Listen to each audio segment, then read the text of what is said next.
Hey guys, I think we are live, so I'm going to dive straight in. Today is a training session called Mastering Your Inner Critic. So, what does this look like?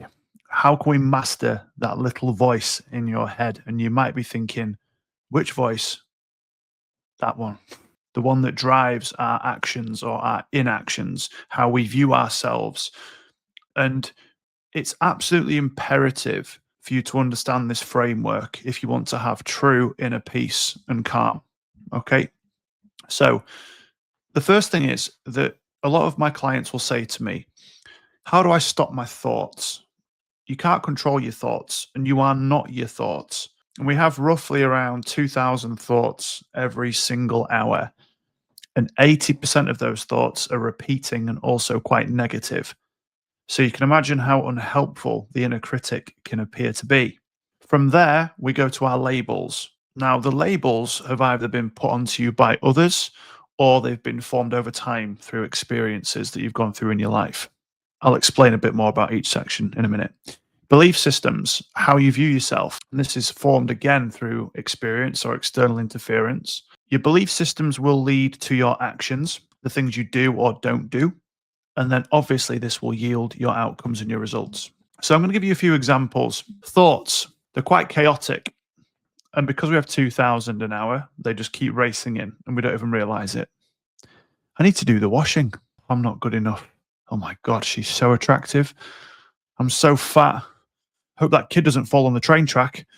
Wonder what's for dinner tonight. I wish he would stop slurping his bloody coffee. Why is his phone so loud? My business is probably going to fail.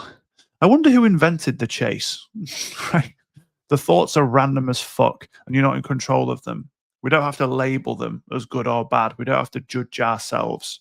If you ever feel guilty for doing something, it's usually because you're judging yourself. Guilt is I did something bad. That can quickly turn, however, to shame. Guilt is I did something bad. Shame is I am bad. I am that thing. Again, very destructive, as you could probably imagine. So, what do some labels look like? This is something that you say or others say to describe you. I'm not a numbers person. I'm bad at sales. I'm not disciplined enough. I'm just a procrastinator. I'm too old for this. I'm a perfectionist. I'm terrible with people. I'm not very tech savvy. I'm just unlucky. I'm winging it. Now, these are obviously quite negative. So we want to move on. Beliefs. This will go to how you operate if you don't rectify the negative labels. Because I'm not a numbers person, I'll never get on top of my finances. Since I'm bad at selling, my business is going to really struggle. I'm just not disciplined, so I'll never be consistent enough to succeed. I always procrastinate, so I'm just going to miss so many opportunities. Well, at my age, it's just too late to build something big. Perfection's the only way, so I can't release anything until it's flawless. I'm just bad with people, so I'll never build a strong team. I'm not good with tech, so there's no chance in hell I can scale.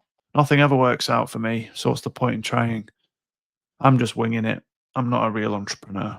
Now, here are some actions that will happen because of that. You saying you're not good with numbers will avoid things like financial reviews, never looking at cash flow, ignoring your accountant, hoping it just sorts itself out. That's going to lead to even more pain and suffering unnecessarily, more sleepless nights, more anxiety, dodging sales calls, or perhaps it's outsourcing too soon. You might be underpricing yourself. Maybe you've never really learned how to make an offer confidently. Perhaps you could invest into sales training, starting but not finishing projects because you procrastinate, right? If I put a gun to your head and say, take action now, you're not going to procrastinate. So therefore, you're not a procrastinator. When we give ourselves these heavy labels, it causes the inaction. Not very helpful. There's so many websites that have just been started and not finished. So many amazing coaches decided to pursue their dream of helping others and then just quit. There's the graveyard is the most wealthy place on the planet, as Les Brown once said, because it's full of voices that you never heard from amazing singers because they never pushed on, or actors that we never saw perform, right? I'm just an overthinker. So instead of acting, you have endless planning, no delivery. declining opportunities, convincing yourself you're not ready or it's not the right time. When are you ever really ready for anything, right? And you only gain confidence by having evidence. And you can't get evidence unless you take action. So just fucking do the thing. Back yourself. Delaying launches because you're a perfectionist. Whenever I hear the phrase perfectionist, I just think of low self esteem in a red dress. Perfectionism is a very sexy label, but it can also cause you a lot of damage. And the reason why I say it's sexy is because you're not getting to the bottom of what's really happening. I can't do that thing because I'm a perfectionist. Maybe you're just fearful of taking action because you don't feel worthy of the outcome. You don't feel worthy of happiness, which sounds quite sinister. But that's a huge element of what I see in my coaching practice every single day. You'll start micromanaging staff, unable to delegate, burning out because you just don't trust the team. When in reality, you're lacking the confidence and the conviction to make that decision. You resist new tools when you aren't tech savvy. When again, in reality, do you have to be number one? And what does tech savvy mean? I often ask that when clients say a statement, I'm just this or I'm not that. I'll say, what do you mean? Sometimes they can't even explain it. Oh, I'm just not very good with tech. What do you mean? Well, I understand the basics of Excel and PowerPoint and blah. Okay. Do you need to be an expert in order to take action? Probably not.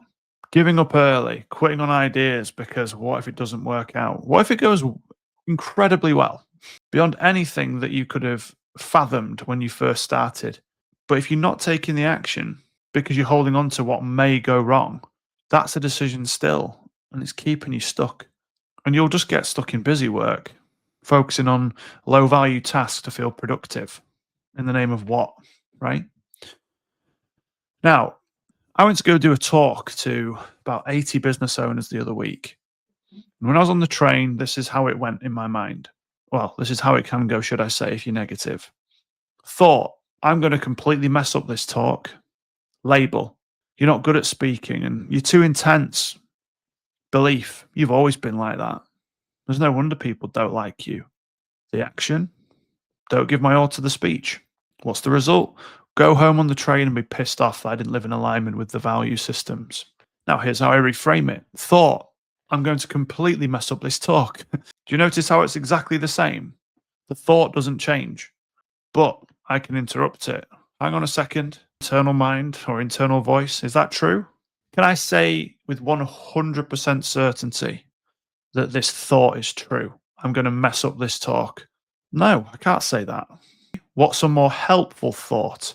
Asking yourself that question can genuinely change your life. And I mean that. Every single podcast I've ever been on, or talk that I've done, or panel that I've been on, people say, what's one gem that you can leave us with, Adam? I always say, what's a more helpful thought? Because it's not false positivity, rah rah. It's just more helpful. Huge difference. Label. I am a good speaker and I'm here to serve people the only way that I know how. Belief. I've done this countless times and I'm going to absolutely smash it. Action. Say it with your chest and don't hold back. Result. Go home on the train knowing I've given my best. And that's what I did. And the feedback was amazing. Did everyone in the room love it? Probably not. And just because people said it was good doesn't mean it was. Just because some people may have told me it was bad doesn't mean it was. I know that I did my best and I can always improve. Don't get me wrong. But that doesn't mean that it wasn't enough. That's the thing you have to remember. So, the next key steps. I want you just to write down a limiting belief that you may have about yourself. Just one. It could be, I'm not good enough. I'm not tall enough. I'm not good looking enough. I'm not fast enough. I can't get that promotion, right? Then I want you to ask yourself, is this true? And you might be really down on yourself today and you might go, yeah, it's true. Then say with 100% certainty, can I say this is true? No. Okay. What's a more helpful way of looking at this? Sit with that. Ask yourself that question. You'll start to get some answers. So I hope you guys have found that useful.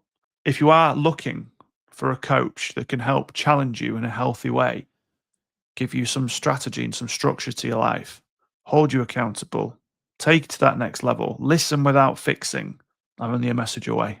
But until next time, guys, thank you for listening. I'll see you next week.